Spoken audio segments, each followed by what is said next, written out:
Alors ça peut paraître paradoxal, mais en matière de conflit social, il semblerait qu'une nouvelle tendance se dégage en France. Le secteur public devient de plus en plus difficile à mobiliser. En revanche, les grèves dans le privé ont de plus en plus de succès. On parle de grèves larvées qui s'inscrivent dans la durée. On en parle moins car elles se font souvent de manière isolée au sein d'une entreprise. Séverine Lebrun, Valérie Lucas. À quelques pas de la grande bibliothèque à Paris, dans un quartier de bureaux normalement paisible, un discours inhabituel s'élève. Le problème, c'est ce qu'on a à la fin du mois sur la fiche de paye. C'est des augmentations salariales systématiquement en dessous de l'inflation et cela depuis plusieurs années. Des cadres des éditions Flammarion font une grève d'1 heure et c'est historique. C'est ma première grève. Je suis fière.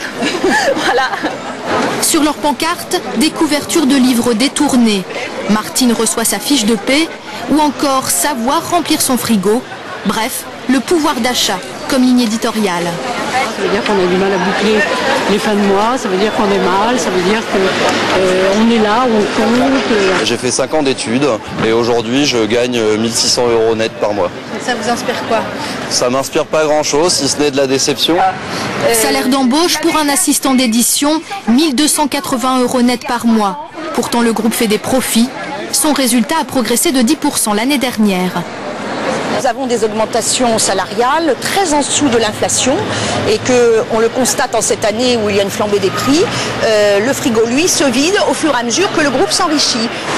Des grèves dans le secteur privé, non plus pour sauver l'emploi, mais sur des questions de salaire, il y en a beaucoup. 2 fois plus de conflits ce semestre par rapport à l'année dernière. Des conflits plus longs, plus suivis et surtout révélateurs, comme le grand mouvement qui a touché pour la première fois toute la grande distribution en février. Nicolas Sarkozy a dit aux Français une chose qu'ils voulaient entendre. Tout simplement, vous n'avez pas suffisamment de pouvoir d'achat et je serai le président de votre pouvoir d'achat. Comme le président ne peut pas forcément agir sur l'économie privée, ils vont chercher eux-mêmes le supplément de pouvoir d'achat au travers de manifestations. Et soyons très clairs, d'ici le mois de décembre, le risque d'explosion sociale et donc de multiplication de petits conflits, et non pas du grand soir, est certainement très maximisé. En ouvrant simultanément une multitude de chantiers de réforme, le gouvernement a aussi pris le risque d'agiter le terrain social.